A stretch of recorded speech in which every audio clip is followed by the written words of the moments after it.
Thanks to all of you for coming. I'm just going to take a look at what's going on in Zoom world. Just a quick glance. Okay, lovely to see you all out there. I think kind of a wide geographical distribution. I think. Thanks for joining us.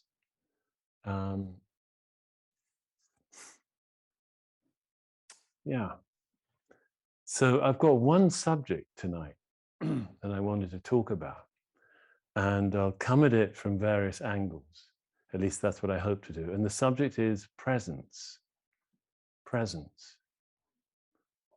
I think it's quite a useful notion because it's quite relatively easy for all of us to experience what it's pointing to.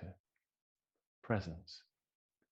I mean, you just hear it, and then you automatically become a bit more present. Presence, it's very sort of straightforward in a way, and a lot of the other terminology in our practice is not so. Somehow, it isn't so immediately obvious what it means. So even the word mindfulness can be, what exactly is it pointing to? And yeah, we can get answers to that, but actually, the word presence, I think, includes at least some of what mindfulness means, and more. What I like about presence is that it's all you got to do is taste it. So right now, you can just feel present. You don't have to really do anything. It's actually easier to be present if you're not trying to do anything. You might, it's really about coming back to yourself, back to your own experience, and realizing, oh, I'm here. I'm here. It's a very simple, sweet, easy thing, If you're sort of trying to get it, you're on the wrong track. It's like it's much more like, say, coming home with 2 heavy bags of shopping, and you've got through the door. It's a little bit of a hassle with the keys and the bags, and and you got into the kitchen, and you just put them down. It's like that. It's like whatever we're bustling along with, busy trying to go from somewhere to somewhere, busy trying to navigate through things, busy carrying things, carrying our plans, our agendas, to-do lists, carrying all of that. It's actually presence is what happens when we stop all that. We put down what we're carrying and we stop. It's arriving just here. So folks in the Zendo, it's just being here. And you know when you're tasting it, because you just know. Oh, I'm here. I've come back. And there's this lightness as of putting down a heavy bag. There's an ease as of, I can actually be at ease. in spite of all my agendas, all my plans, all my wishes, all my fears, in spite of all of them, and some of them, may be very challenging, and nevertheless, there is a way to just be present. And when we taste it, we know we're tasting it. Something shifts, something becomes easier. We tend to hear a bit more. Maybe we feel body sensation a bit more, like the seat, the legs, ground that we're attached to, that we're always sort of dropping down to. Maybe we're a bit more aware of light, just the experience of light. Assuming we have sight,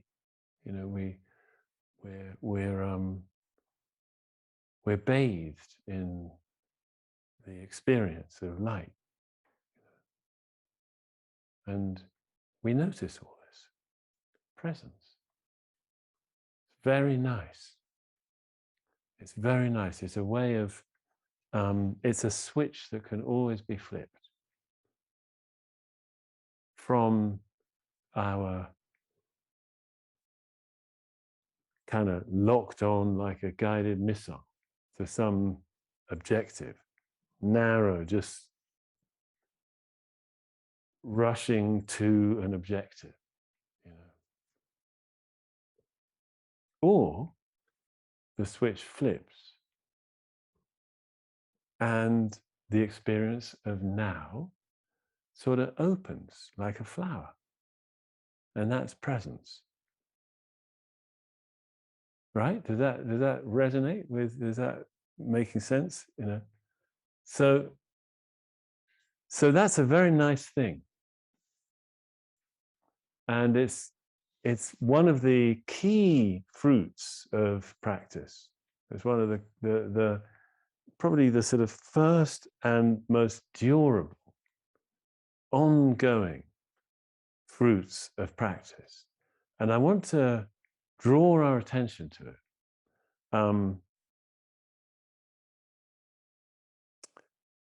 Because it's very useful. It's very usable. You don't have to have any kind of cataclysmic awakening experience. You don't have to sit on your cushion for gruesome, grueling, lengthy hours for many years. You don't have to shutter yourself away in a monastery. You don't really need a teacher, actually. It's very available.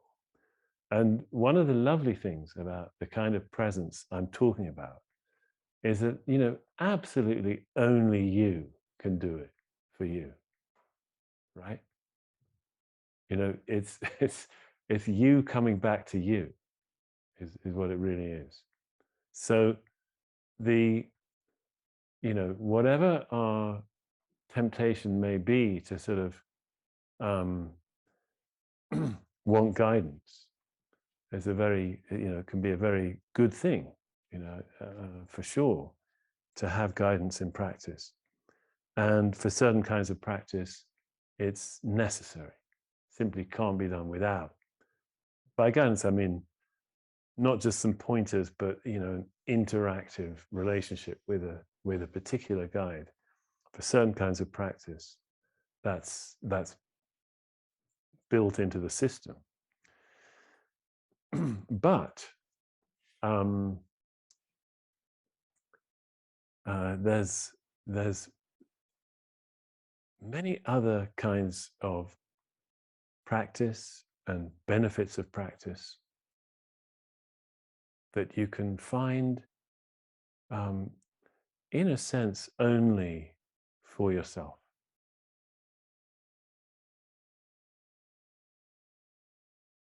So just right now, let's just have a little taste of what it's like for each of us just to be present. Again, nothing fancy.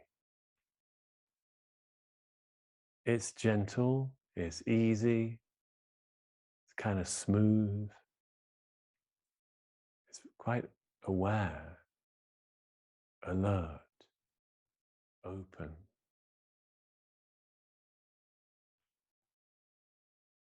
peaceful,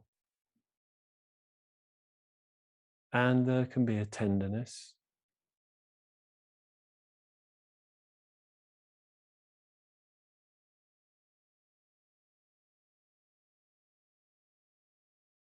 So that brings me to another aspect of presence that I want to draw our attention to, which is that it's um,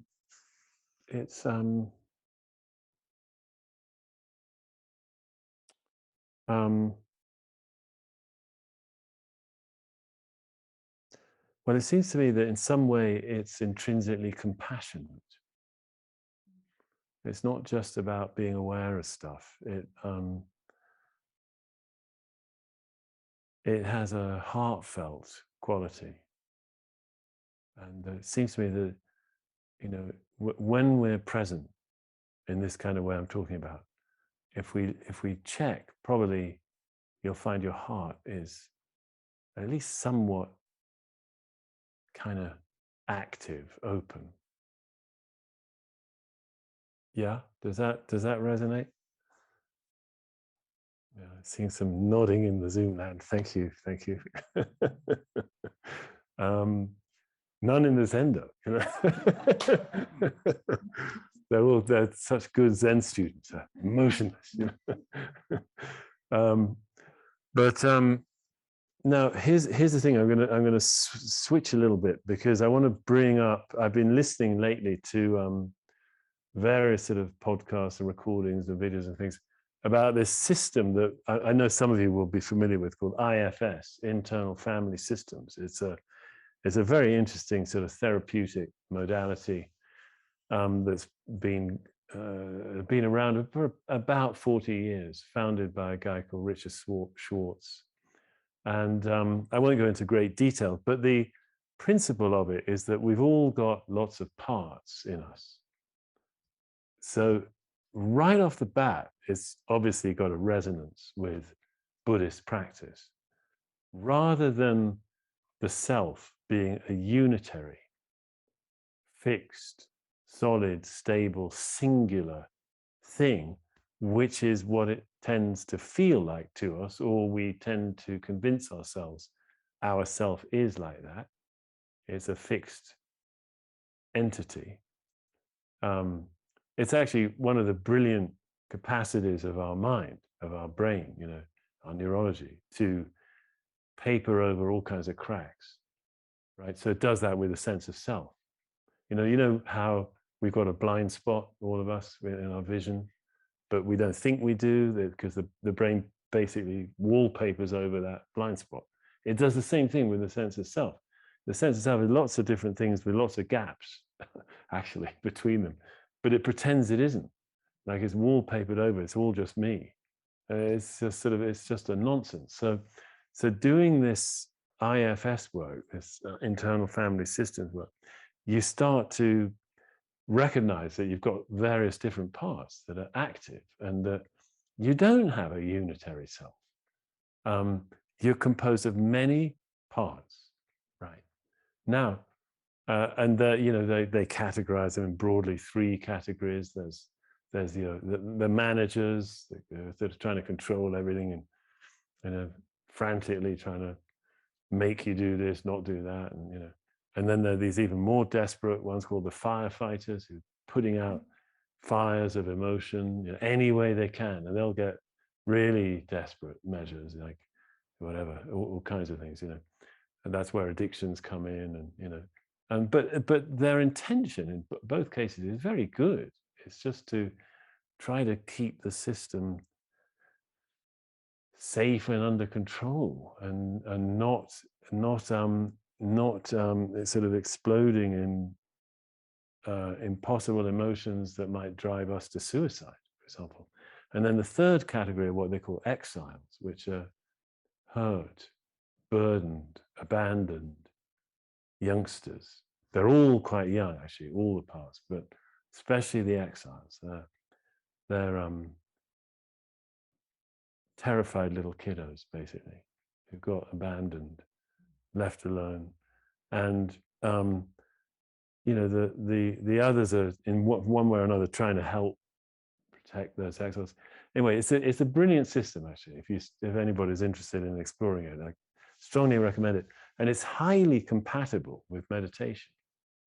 Why? Well, because as we get more familiar with the many parts, the various parts, and certainly some more dominant ones and so on, that we host, sort of thing, we also start to become more curious about them and more appreciative of the hard work they do, and more compassionate toward the pain they may be carrying. What happens is that we start to discover there's another component of who we are, which the IFS system calls self with a capital S. And that self is much more like what I've been calling presence in this talk. It's a kind of welcoming host for all the parts, welcoming, appreciative, curious, compassionate. They say there are 8 C's for self: compassionate, calm, confident, curious, connected, creative, and a couple more. And it's very like presence. It's got the same capaciousness, the capacity to be with, to hold, and welcome and embrace, and love and allow. It's got all of that. So now, what I'm trying to take us on a tiny little mini journey, and this is stage 2 of it, is how presence can actually be a little more free of any fixed sense of self. Again, without having to have any blistering, blazing fireworks, kensho, just coming into presence. It softens any attachment, any clinging to who I think I am. Because we're always more open in it. We're more absorbent, open to what's around us, to where we are, to our present situation. We just become more open. And that means less tightly attached to some sense of me. Okay, so we're discovering that presence is not only about sort of coming back to myself here. It also opens us up to less clinging to self, to more absorbency. Okay, is that fair enough? And with this IFS perspective, I mean, maybe it's a little bit of a sideline, but it's very important, actually, realizing that we're not just one. There's not only one piece of us. even as a sense of self, we got multiple parts. Multiple parts. So we're breaking down our attachment to a fixed sense of self. Now, presence,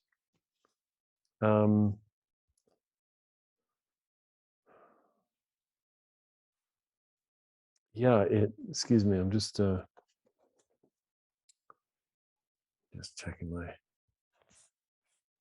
Yeah, actually, I wanted to say a note here to I don't know whether any of you have done this. I got a feeling one or two might have done. I know at least 3 people, including myself in the room, who have done this. Is the Zen teacher Genpo Roshi, who had his thing called Big Mind. Yes, yeah, I thought you might know.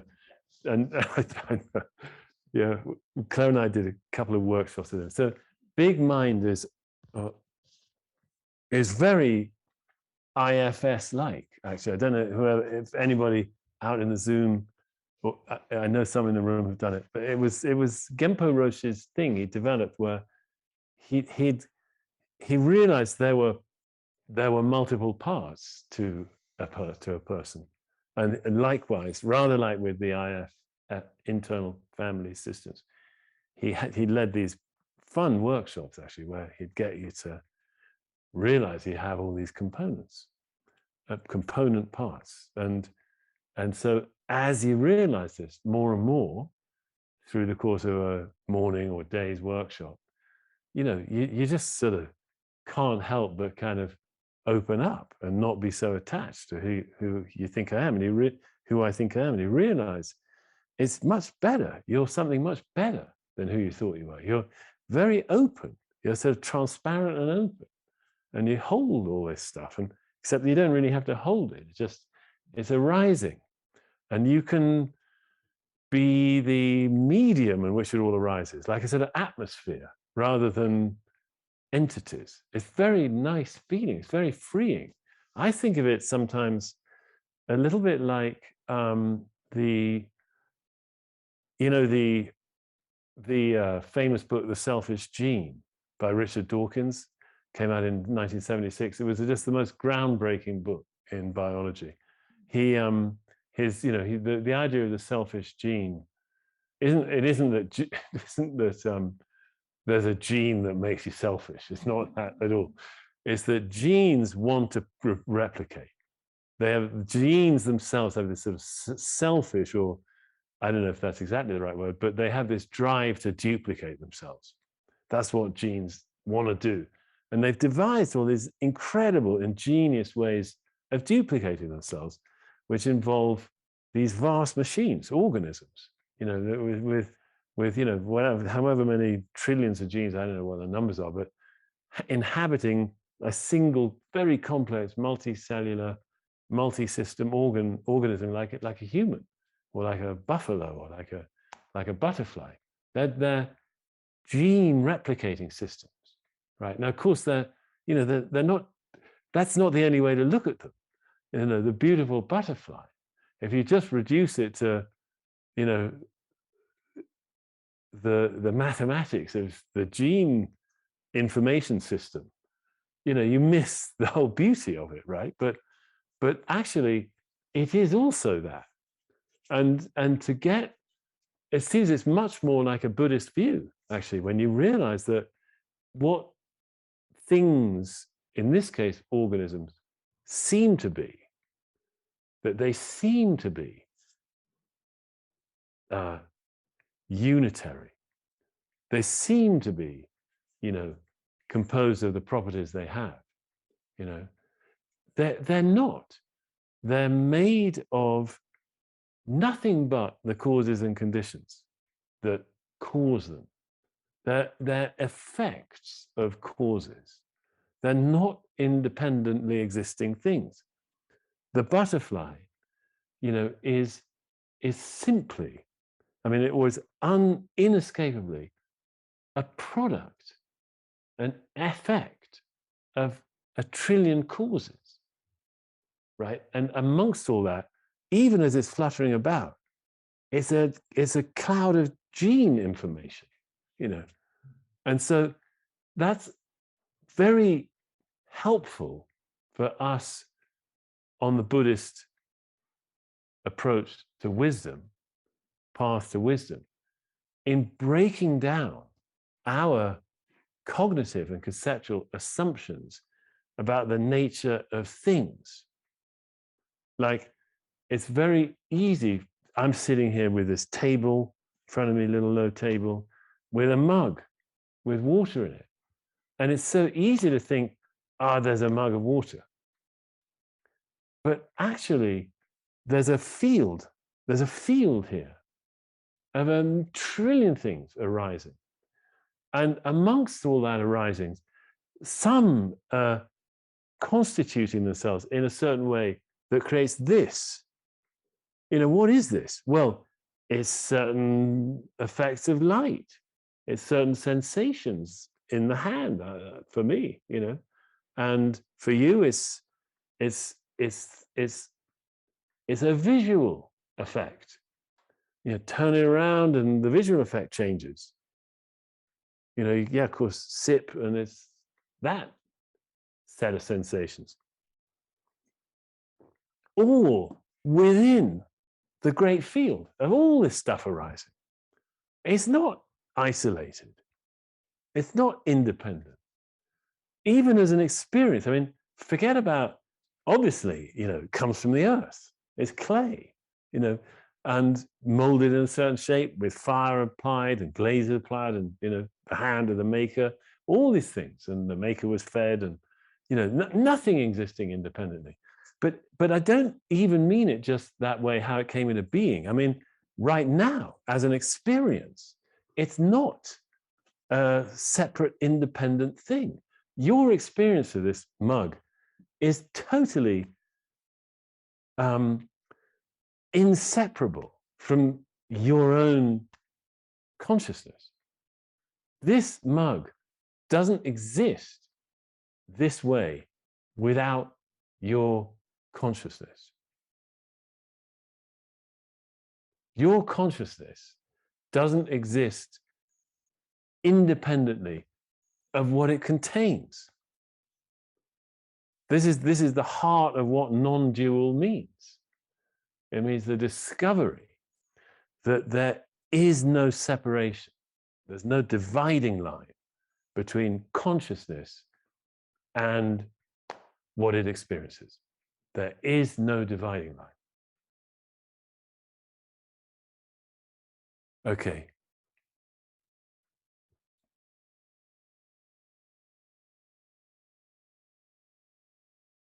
Now, if we're resting in presence,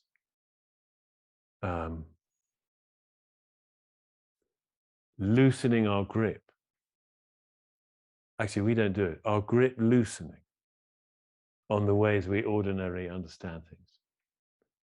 This can show itself. That presence itself just softens and deepens and becomes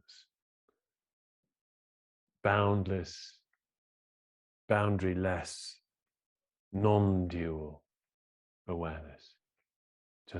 It just is it's a seamless process of being in presence and coming to what we call awakening effortlessly, where we realize that we are not this separate, contracted sense of self that we've taken ourselves to be. We're not that. Instead, there's one great free arising that has no dimensions, no limits.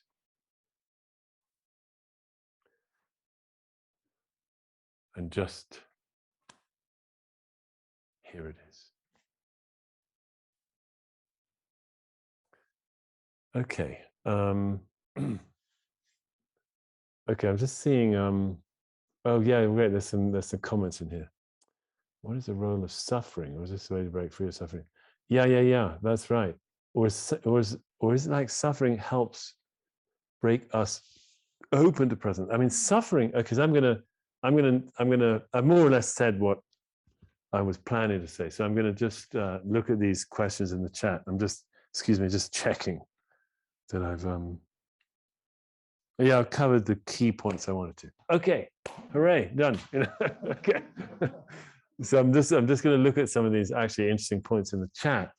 What is the role of suffering?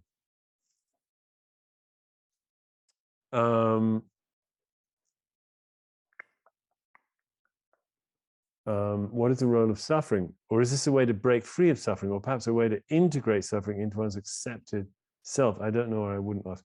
Yeah, well, there might be various answers. I mean, one point in Buddhism is that I mean, the role of suffering, suffering is the starting point. Suffering is exactly what initiated Buddhism. It's the reason for practice. It's the fact that we suffer and so many beings in the world suffer that propels our practice.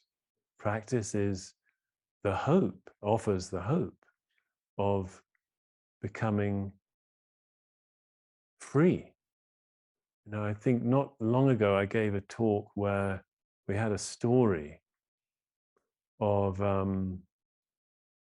I've forgotten her name now. I think it was in The Hidden Lamp, the stories of 25 centuries of women ancestors, where one young woman had lost her entire family in a single night and was absolutely beside herself. And she was running around naked and deranged, and came to the Buddha, and he said, quite sort of almost sternly, he just said, I've forgotten her name, compose yourself. He just said, come back to presence, be present. He didn't quite use that language, but it's kind of like that. Be present, compose yourself. And she did. She realized she was naked. Somebody lent her a cloak. And she told him her woes and this catastrophic set of losses she had been through. And he basically said, yes, that's how it is. That's how it is. That's why we have practice.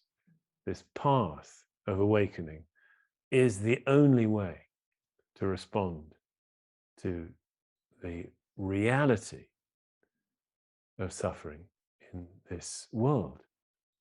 Something like that. Now, of course, that doesn't mean that we don't do, other things to try to alleviate suffering. It doesn't mean that. Especially, in our contemporary westernized world, where we are so aware of, we're more aware than ever, I think, of the cruelties, oppression, injustices, inequities in most of our nations,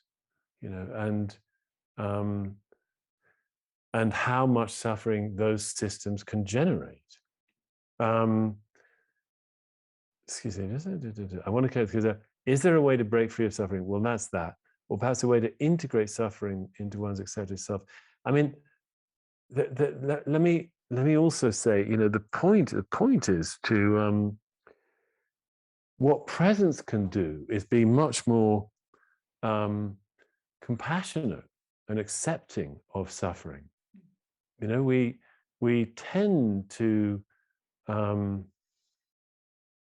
well, I don't know, I don't want to generalize.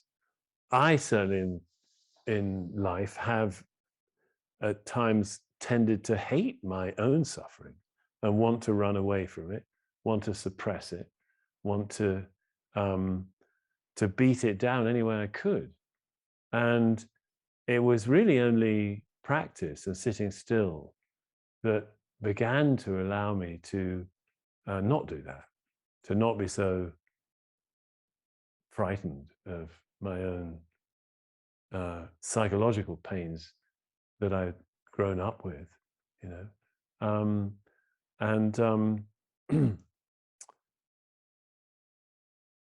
Now, what about, so that's okay, so that's probably true for many of us, you know, but what about, so in other words, we can discover we ourselves already have this compassionate capacity for presence that can hold our own suffering, and then in time, and even not then, but at the same time, hold the suffering of others and be less reactive to it and more, hopefully more helpful in this world is what we're aiming for. But let me, I want to just bring us actually to, you know, where we are right now in this nation, when it seems very much like a kind of theocratic cult has inveigled itself into our government and is taking over. It's a very, you know, it's quite a, it's not yet really a coup d'etat, it's not really yet civil war, but it's a very sad situation to have these really backward steps happening because of a minority that has craftily, stealthily worked themselves into a position where they can hijack, really, part of the system of government, the judiciary. You know, I've read stuff about, I can't remember the ins and outs, but there has been some legal, sort of right-wing legal group that has been trying to go this way for 40 or 50 years. And so this is kind of where it's got to. And, you know, of course they had this opportunist president who helped them. And they also had Vladimir Putin helping him. It was extraordinary how Putin has had this project of sort of wrecking the West for decades. So, I mean, this is not crazy catastrophe, as what's the word? Conspiracy theorizing. There's a very good book I've read by this Yale professor, Timothy Snyder, that if you haven't come across him, he's worth reading, on Putin's plan, actually, for last couple of decades, and how Brexit was part of it, and Trump's election was part of it. It's a story you wouldn't believe this if it weren't coming from an extremely recognized, respected, learned scholar, elderly scholar at Yale. You know, but it's for real. Anyway, you know, we're now in this really, really saddening situation. You know, that where the idea that these arrogant old men can you know, legislate on women's bodies, the idea that these I don't know what to call them, adjectives aren't springing to mind, which is probably just as well. Old men can tell a state it cannot have a law restricting gun use. I mean, it is utterly shocking, I'm afraid, to me. I mean, screw Zen, I'm shocked. You know, really, I think it's quite appalling. And you know, it's not going to end there. You know, they're going to legislate on voting rights. They're going to, you know, just really in the interest of what? I mean, I read an article recently by, you know, Georges Monbiot, that the eco journalist, writer for decades.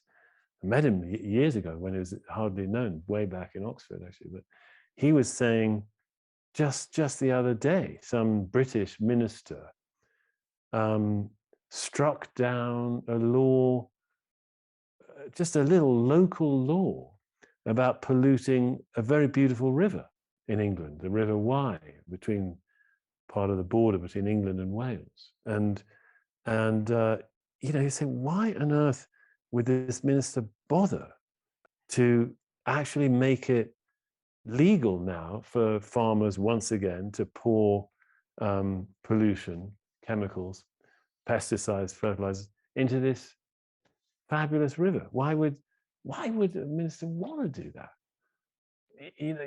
On what kind of thinking is there? Well, and he was saying it's just power. It's simply power. It's just because they can. And I don't know. I think personally, maybe he's right, but I also think there's a kind of horrible sort of cultish allegiance. What's the word? Badge flashing. What do they say? There's an expression that showing that you're part of the cult, and that you're prepared to. It's the same with Trump. All these loyalists, really just showing that they're extreme right wingers as well. They're just showing they're in the cult. You know what I mean? That cults are like that. I mean, I know it's not a cult in the way we normally think of. It's not, the Branch Dravidians or something. It's not quite cult like that, but it is a kind of cult in that it's sort of showing your allegiance, your narrowness of thinking, your convergent thinking. You think the same way. That's cult behavior, even if it's more. So how do we sit with that? How do we practice when you got these enemies of the good? Somebody said it's as if true presence has been hijacked. Well, exactly, and I think, but I think it's been that way for a long time. That most of the time we've been, as a species, certainly in, I don't know, how do you gauge these things, but we've been not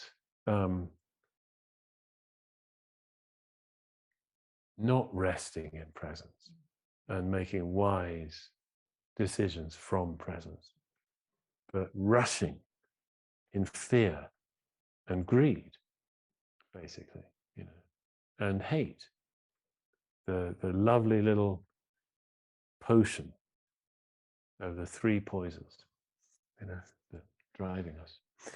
I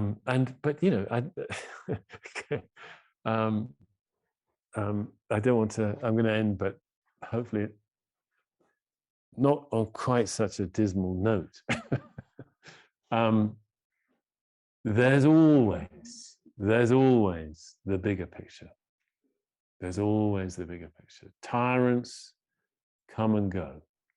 They come, but they always go.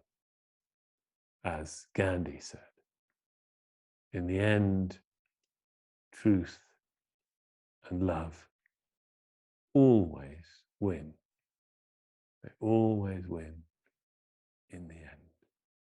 There is a kind of background in which all the dramas and all the stupidities and the cruelties arise, like fireworks, except not so beautiful. But they do. It all does come back down to the original basis, the original reality. And presence connects us immediately to that. So we can always come back. And the more people that do it, the more widespread this kind of sanity becomes, the more and more the madnesses will, I think, sputter out.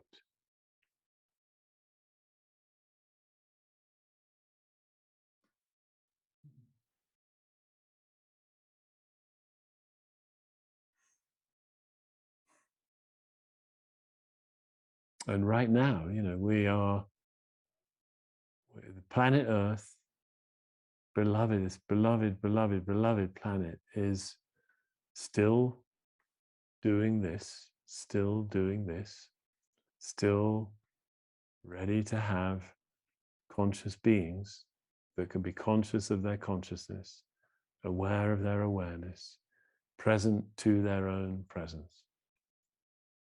So let us not let it down.